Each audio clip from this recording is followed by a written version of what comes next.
বাইহাটা চাৰিআলিত কিশোৰী দলবদ্ধ ধৰ্ষণৰ চেষ্টা এগৰাকী কিশোৰীক ধৰ্ষণৰ চেষ্টা চলাতে ৰাইজে হাতে লোটে আটক কৰে 5 গৰাকী শ্ৰমিকক চকলেডিয়াৰ চলেৰে 5 পাখণ্ডৰ জংঘলৰ ফালে টানি নিয়ে কিশোৰীগৰাকীক তেনে সময়ছোৱাতে কিশোৰীগৰাকীয়ে চিঞৰ বাখৰ কৰাত ঘটনা চলিতে স্থানীয় ৰাইজ উপস্থিত হৈ 5 লম্পটক কৰায়ত্ব কৰে ধৃত আমিৰ খান মইনুল হক শহীদুল হক ৰাজীবুল হুছেইন আৰু শাহাদাত আলী আটাইকেইজনৰ ঘৰ ধুবুৰীৰ পটামাৰিত গাঁৱত উল্লেখযোগ্য যে গৃহ নিৰ্মাণৰ কামত নিয়োজিত আছিল শ্ৰমিককেইজন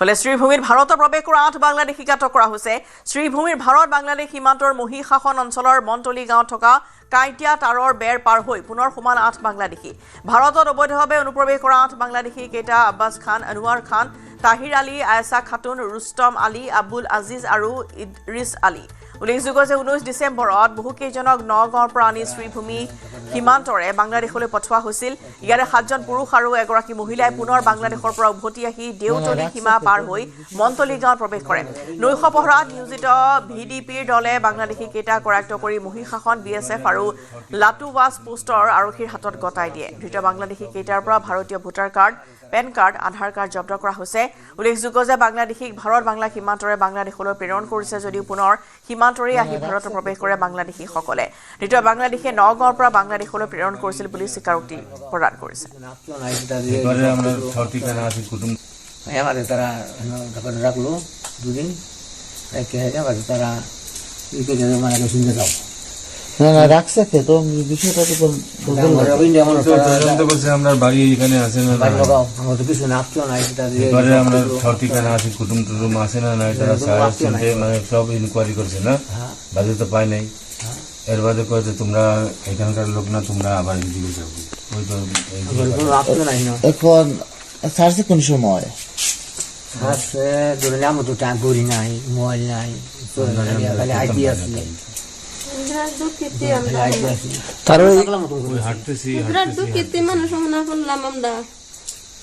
কোন জায়গা থেকে হ্যাঁ কোন জায়গা থেকে সারছে জায়গার নাম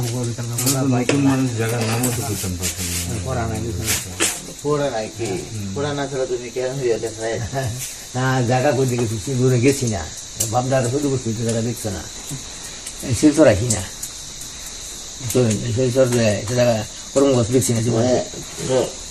মাঠ কথার মধ্যে বেতলা উল্টা পাল্টা লাগে আমার কাছে তোমরা বাড়ি সবার নগাঁও এক গ্রাম ডিস্ট্রিক্ট নগাঁও তোমার গ্রাম আলাদা district Nagaon district Nagaon Nagaon police station কোন জায়গাত থানা কোন মুরব্বী আপনার বাড়ির আপনার পুলিশ স্টেশন কোন এরিয়াত আপনার মেন থানা হলো কলিয়াপুর জি পোস্ট অফিস মিসা আপনারা সব এক জায়গায় মিল্লা খান না জেলার ভিতরে টেনিস ক্যাম্প থেকে পাঠাইছেন মাটিয়া টেনিস ক্যাম্প আসছিলাম না মাটিয়া টেনিস ক্যাম্প থেকে পাঠাইছে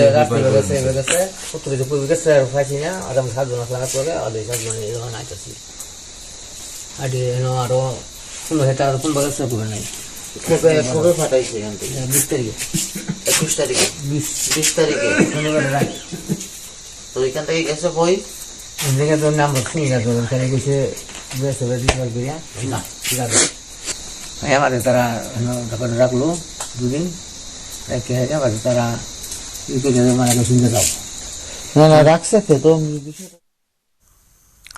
অৰফালে ধুবুৰী গৌৰীপুৰত আটক বাংলাদেশী মহিলা দিল্লীৰ পৰা কোচবিহাৰ হৈ গৌৰীপুৰত প্ৰৱেশ কৰিছিল মহিলাগৰাকীয়ে বাংলাদেশৰ দালালে ভুৱা আধাৰ কাৰ্ড বনাই দিল্লীত বিক্ৰী কৰাৰ অভিযোগ উত্থাপন হৈছে ভাৰতত প্ৰৱেশ কৰাৰ পিছতে ৰুবিয়া হৈ পৰিল ঝুমুৰ ৰায় ঘটনা সন্দৰ্ভত গৌৰীপুৰ আৰক্ষীয়ে মহিলাগৰাকীক মাৰাথান জেৰা অব্যাহত ৰাখিছে পুনৰ জনাওঁ যে কোচবিহাৰ হৈ গৌৰীপুৰত প্ৰৱেশ কৰিছিল এগৰাকী দিল্লীৰ পৰা অহা মহিলাই ধুবুৰীৰ গৌৰীপুৰত আটক কৰা হৈছে এগৰাকী বাংলাদেশী মহিলা বাংলাদেশৰ দালালে ভুৱা আধাৰ কাৰ্ড বনাই দিল্লীত বিক্ৰী কৰাৰ অভিযোগ উত্থাপন হৈছে ভাৰতত প্ৰৱেশ কৰাৰ পিছতে ৰুবিয়া হৈ পৰিল ঝুমুৰ ৰায় ঘটনা সন্দৰ্ভত গৌৰীপুৰ আৰক্ষীৰ জালত পৰিছে মহিলাগৰাকী আৰু মাৰাথান জেৰা অব্যাহত আছে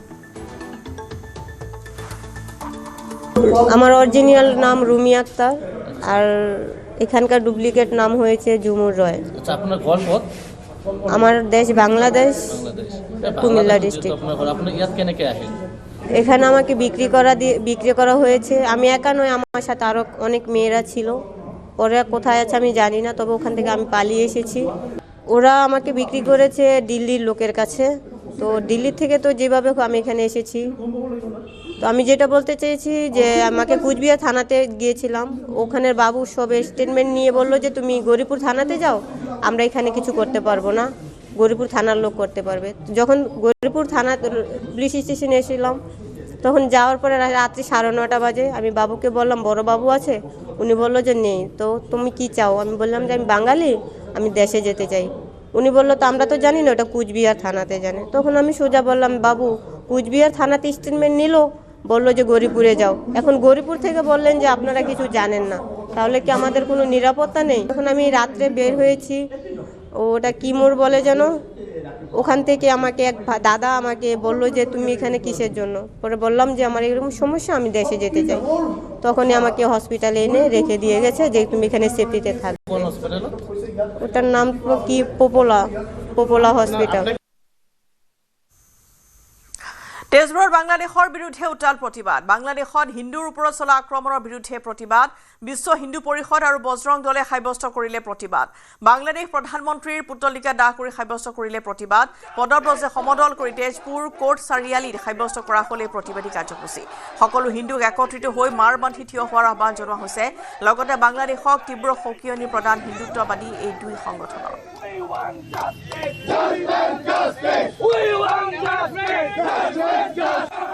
হিন্দুৰ উপৰ নিৰ্যাতন বন্ধ কৰো, অপৰিণী সৰকাৰ মুৰ্দাবাদ।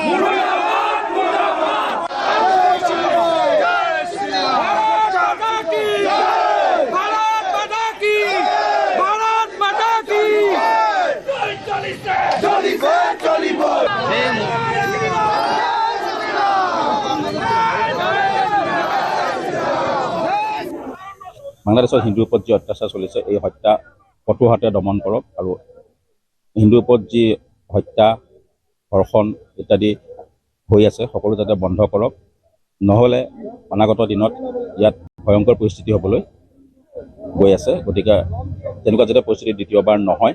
বাংলাদেশত হিন্দুৰ ওপৰত অত্যাচাৰ বন্ধ কৰক আৰু শান্তিৰ পৰিৱেশ সৃষ্টি কৰক, অন্যথা সেই বিষ বাষ্প আজি অসম তথা ভাৰততো বিয়পি পৰিব আৰু ইয়াৰ বাবে ইউনিট চৰকাৰে দায়ী হ'ব। আৰু সেয়ে আমি বাংলাদেশ চৰকাৰক আমি ইয়াৰ পৰাই সকিয়নি দিছোঁ যে হিন্দুৰ ওপৰত অত্যাচাৰ বন্ধ কৰক। গোৱালপাৰা দুধনৈত বিশ্ব হিন্দু পৰিষদৰ প্ৰতিবাদ। বাংলাদেশত হিন্দু যুৱকক হত্যা কৰা আৰু উত্তৰ পূব ভাৰতক বাংলাদেশত চামিলৰ হুংকাৰ প্ৰদান কৰাৰ বিৰোধিতাৰে প্ৰতিবাদ। বাংলাদেশ চৰকাৰ উপদেষ্টা মহম্মদ ইউনুছৰ পুতলিকা জোতা চেণ্ডেলৰ মালা পিন্ধাই 17 নম্বৰ ৰাষ্ট্ৰীয় ঘাইপথত দাহ কৰাৰ লগতে উলিয়াই এক প্ৰতিবাদী সমদল। বজৰং আৰু বিশ্ব হিন্দু পৰিষদৰ 2 শতাধিক পুৰুষ মহিলাই অংশগ্ৰহণ কৰা এই প্ৰতিবাদত বাংলাদেশ চৰকাৰ হুঁচিয়াৰ, হিন্দুৰ ওপৰত অত্যাচাৰ বন্ধ কৰক আদি শ্লোগানেৰে দুধনৈৰ আকাশ বতাহ উত্তাল কৰি তোলে। প্ৰতিবাদকাৰীয়ে ভাৰত চৰকাৰক এই ক্ষেত্ৰত ব্যৱস্থা গ্ৰহণ কৰি বাংলাদেশত থকা হিন্দুসকলক নিৰাপত্তা দিবলৈ আহ্বান জনায়।